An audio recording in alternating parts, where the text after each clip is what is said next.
Louisville's a monon town. And Chicago, railroad center of the nation, the monon's northern terminus.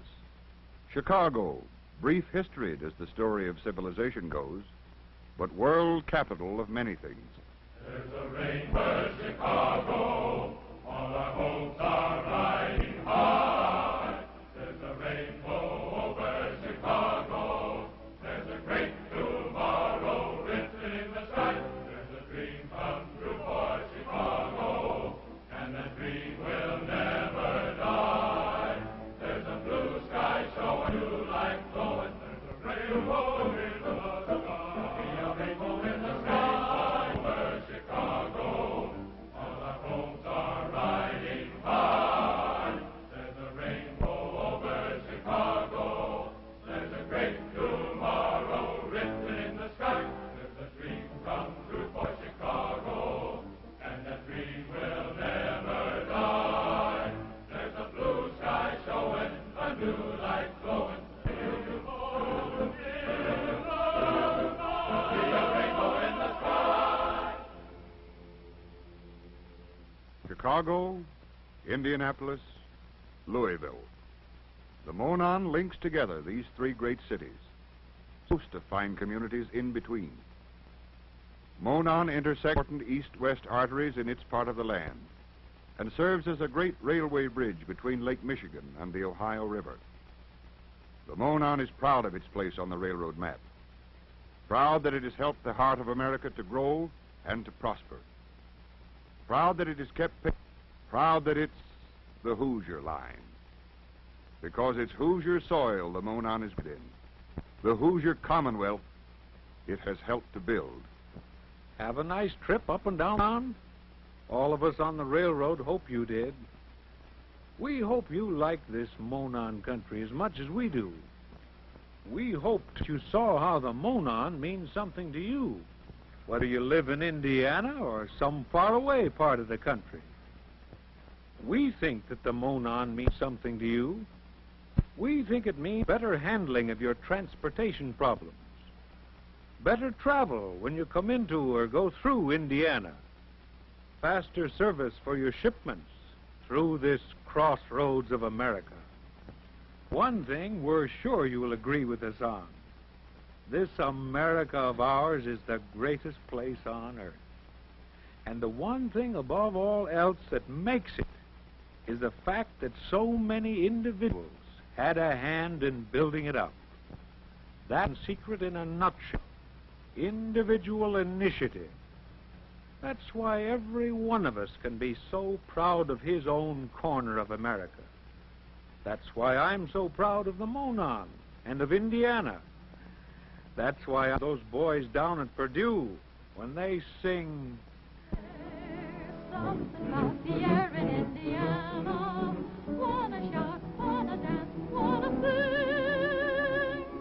There's something about a sycamore, the honeysuckle by the shore. There's about that Indiana." Sun and moon and stars, Indiana. I spoke about began to build the railroad. There wasn't any very good way to haul things once you got away from the river. That's what kept the country from developing faster, depending on river boats, a few roads and canals. These weren't enough, and some far-sighted folks knew they weren't. Folks like James Brooks of New Albany, Indiana. There isn't any reason in the world for doubting this, gentlemen. Railroads are being built in the East, and not by dreamers either. They're being built by sound businessmen because they have seen that the iron rail and the steam locomotive are the real answers to long-distance hauling. I'd rather stick to canal. We know what they'll do. Oh, you can't build a canal over the knobs. There's too much rough country between here and the White River. The state's already poured a lot of money into the macadam roads. Let's finish them. Wagons, even on the best of roads, will never haul a pittance of the stuff we could haul on rails. I say, let's take over some of this right-of-way that's been graded, as the new law has made it possible to, and let's put rails on the right-of-way. Railroads, gentlemen, are the answer. Men like James Brooks carried their point. Railroads were built, and the people took to them. They shipped their goods over them. They wanted to ride the trains whenever they could. Hooray for the Kiars! Oh, it's fun to go riding and riding and riding along on the passenger car. It's exciting, exciting, exciting, exciting, like floating along on the stars. Oh, it's fun to go riding and riding and riding. No journey would ever seem long. When the wheel clicks in rhythm, my heart it sings rhythm and sings out a tune of a song.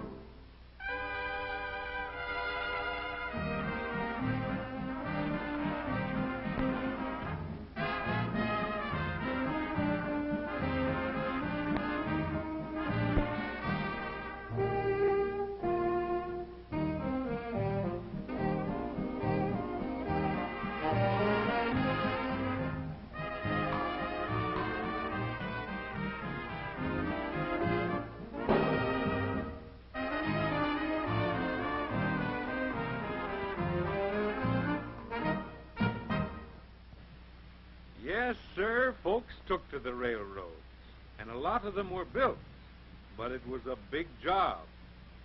Take this line that James Brooks and his friends began in Indiana, for example. They tackled only 30 miles or so of it at first.